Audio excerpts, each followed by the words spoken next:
Je voudrais parler avec toi de, j'ai appelé ça productivité intuitive. Donc ça reste le domaine de l'intuition, mais plus le côté productivité, tout ça, flow. Avant qu'on plonge dans justement des questions un peu plus précises de comment toi tu gères ton flow et ton énergie justement pour être productive, on appelle ça comme ça dans notre domaine.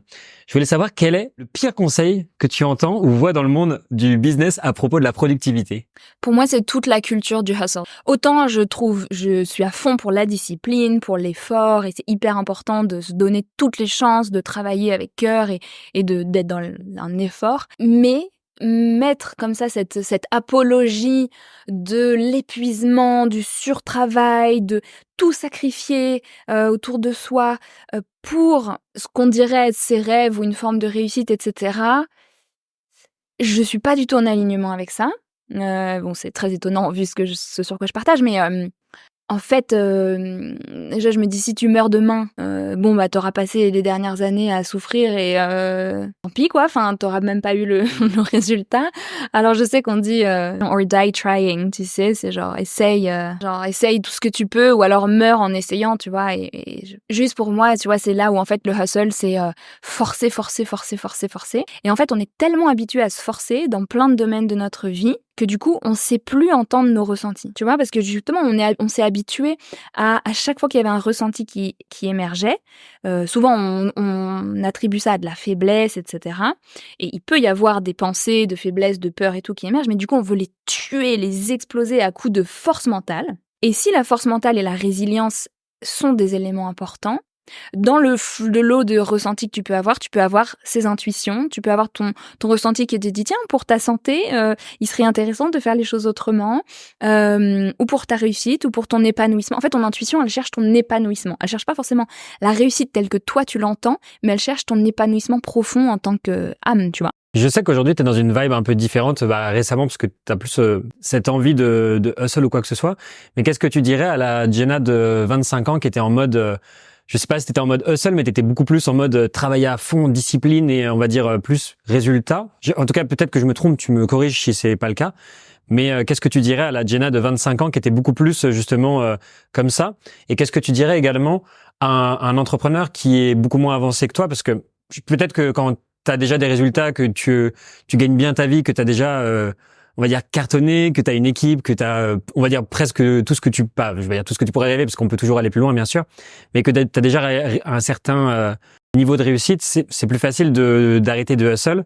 Mais pour quelqu'un qui débute et qui a pas du tout de résultats, ça peut être bien aussi de travailler, tu vois, même de se faire du mal, parce qu'en fait, au début, on a plutôt tendance à pas faire grand-chose dans cette société. Enfin, pas faire grand-chose, façon de parler, mais tu vois, on regarde des films, des Netflix. Ouais, on est vite dans le confort passif. Et ouais. Non, je comprends et je veux bien clarifier ce que je dis. C'est pas la quantité de travail que je critique, c'est l'énergie depuis laquelle on le fait. Et donc moi qui avait 20, à l'époque c'était 21 ans quand j'ai commencé, je dirais continue. Parce que mon énergie c'était pas je me sacrifie, je me mets dans le dur, c'est je suis tellement animée par ce que je fais avec une joie et une sensation d'épanouissement profond que je surfe cette vague-là. Mais je suis pas en train de sacrifier ma santé, ma vie, le temps avec ma famille, les choses qui me mettent en joie. Tu vois ce que je veux dire? Donc c'est vraiment l'énergie depuis laquelle on fait les choses qui, pour moi, est importante. Mais je suis d'accord avec toi que c'est important tu vois, tout ce que j'ai fait, j'ai travaillé aussi pour le créer. Mais mon énergie n'est pas de ne pas m'écouter, de me tuer à la tâche, tu vois, de se forcer d'être dans une rigidité importante. Tu vois ce que je veux dire? Moi, je pense, tu crois pas qu'il faut faire quelques sacrifices d'une certaine manière? Par exemple, moi, je sais qu'il y a des choses, il y a des piliers que je veux absolument pas sacrifier. Par exemple, je sais que la santé, c'est essentiel pour moi, tu vois, parce que de toute façon, t'as pas de santé, tu fais pas de sport, tu manges pas bien ou tu te bourres la gueule tous les, je sais pas, 3 fois par semaine, de toute façon, t'auras pas la force de continuer parce que soit tu vas faire un burn-out, soit de toute façon, t'as pas la force, t'arriveras pas à sortir de ton lit le matin. Pour moi, t'as certains piliers qui sont essentiels, les relations également, mais je pense qu'il y a certains sacrifices qui sont quand même assez importants à faire. Enfin, il y a une certaine forme de sacrifice, même si c'est, on le nomme comme on veut, mais si on veut avoir un certain succès, à un moment, faut travailler et du coup, tu peux pas tout faire, tu vois, tu peux pas. Ouais. Tu sacrifies peut-être ton plaisir Ouais, voilà. quotidien C'est ou ça. ton... Ouais, absolument. Mais encore une fois, c'est l'énergie dans laquelle tu le fais. C'est-à-dire que, en fait, il y a un moment où tu es tellement animé par quelque chose que du coup, c'est OK avec toi, même si c'est inconfortable, de dire non à certaines choses. Et donc, en fait, on appelle ça des sacrifices, mais finalement, on devrait peut-être trouver un autre mot pour un renoncement conscient. Tu vois? Et donc, en fait, ce que tu fais, c'est pas un sacrifice dans le sens de, tu es pas martyr dans une souffrance où, en fait, ça va à l'encontre de ce que tu veux vraiment. Heureusement. Bah ouais, voilà. Sinon, c'est Sinon, c'est horrible. horrible. Tu vois, exactement. Et donc, en fait, c'est ça aussi, pour moi, l'épanouissement. C'est là où, en fait, la discipline, l'effort, le travail, en tout cas, le labeur sont hyper importants parce qu'ils se mettent au service de ton projet de cœur, de ton élan, de ce mouvement, cet élan de vie qui te traverse et qui t'amène à créer des... Et donc, moi, il y a eu des périodes où je créais mes nuits et jours, etc. Mais si tu me posais la question, est-ce que j'ai l'impression de sacrifier des choses? C'est, en fait, quelqu'un d'extérieur qui, par exemple, est hyper attaché à son confort, à sa lenteur, ou que je ne critique aucunement, mais du coup, qui est pas animé par un projet, il va se dire, mais c'est horrible, genre, tu sacrifies. Tu vois, par exemple, je suis végétarienne depuis 1000 ans. Et du coup, il y a des gens qui me disent, mais c'est horrible, oh là là, mais tu sacrifies le plaisir d'un bon steak, etc. Et je le comprends, parce qu'en fait, quand t'adores ça et que ça fait du sens pour toi, bah, tu le vois comme un sentiment dont t'enlèves quelque chose qui est important pour toi dans ton bonheur. Dans mon cas, en fait, c'est un choix, un renoncement conscient qui fait du sens pour moi dans ma construction intérieure et qui, en fait, participe de mon épanouissement personnel. Tu vois, dans mes valeurs, dans tout ça.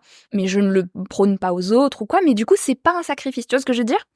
Et donc, en fait, oui, je dirais que quand t'es animé par un projet de cœur, de développer ton entreprise, t'as envie d'aider les gens, t'as envie de faire passer un message, t'as envie de construire quelque chose qui a du sens, qui a un impact et tout, mais laisse-toi porter par cet élan-là et fais-le avec joie, avec cœur, avec enthousiasme. Et oui, tu vas parfois pull all-nighters, comme on dit en anglais, tu vas travailler toute la nuit. Des fois, tu vas devoir, bah oui, dire non à certains, je sais pas, tes potes qui sortent ou un truc comme ça. Mais pourquoi? Peut-être ça va être un peu inconfortable sur le moment, mais parce qu'il y a un truc qui t'anime vraiment.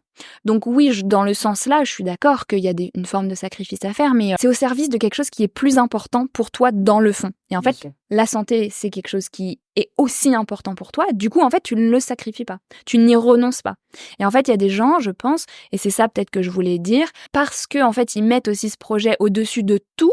Et en fait, on leur a bourré le crâne aussi, ou en tout cas la société nous a bourré le crâne que bah il faut travailler pour tout avoir. En fait, tout doit être dur. Il y a aussi beaucoup cette croyance-là quand même. Hein. Tout doit être dur, l'argent tombe pas des arbres, blablabla. Et donc, ok, je comprends d'où ça vient. Et moi, je voudrais proposer une solution qui est plus du flow. Et le flow, alors je sais qu'il y a toute une culture de l'état de flow, etc. Mais en tout cas, je vais dire du cheminement intuitif qui est... Ça veut pas dire que tu arrêtes de travailler, ça veut pas dire que t'es pas courageux, ça veut pas dire que tu passes pas à l'action et parfois tu dépasses pas tes peurs, mais tu fonctionnes d'une manière qui est plus flowy, qui est plus fluide et dans le ressenti, dans l'intuition, que rigide. Parce que tu vois, par exemple, mon histoire de livre. Si j'avais été dans ce hustle, bah je me serais dit bah non, tu te forces, tu continues, tu écris ce bouquin, tu le termines, quitters or losers, tu vois, genre non, ceux qui abandonnent c'est des merdes. Activer le mode Terminator ouais, voilà, et exactement, bam. genre faut hustle, etc. Et qu'est-ce qui se serait passé? Bah je me serais forcée, peut-être je l'aurais terminé ce livre, sans doute, dans la souffrance, hein, au passage. Et en fait, j'aurais pas activé tout cet enchaînement de situations qui m'a fait prendre un fucking raccourci dans la vie pour avoir au final, le livre que j'étais en train d'écrire, publié 6 mois après, enfin, en tout cas, avec le contrat 6 mois après, versus 3 ans plus tard, si je l'avais fait par moi-même, dans mon hustle mode. Tu vois ce que je veux dire? Et donc voilà, c'est ça que je veux dire aussi, c'est que se mettre au service de son projet à fond, de ses intuitions, de ce ressenti, qui va des fois te dire, par exemple, là, moi en ce moment, donc tu l'as dit, je suis dans un mood, j'essaye en tout cas, de ralentir un peu, parce que ça fait 8 ans que je suis à fond et que je me donne à fond dans mes projets, ce que j'aime toujours autant, mais j'ai cette intuition qui est pas facile pour moi, mais de ralentir un peu, de créer plus d'espace de vide et tout. Et déjà, qu'est-ce qui se passe? Pascal disait la nature a horreur du vide, mais en fait, qu'est-ce qui se passe? Bah, tout d'un coup, il y a l'espace, je suis en train d'écrire un nouveau livre, j'ai différents projets qui commencent à germer à l'intérieur de moi, qui m'amènent dans des différentes directions que j'aurais pas forcément imaginées si j'étais restée en mode la tête dans le guidon. Tu vois ce que je veux dire? Merci, si vous avez kiffé cet extrait, vous allez adorer l'interview complète avec Jenna qui se trouve juste ici. Donc allez-y, cliquez, allez voir, vous allez adorer. Let's go!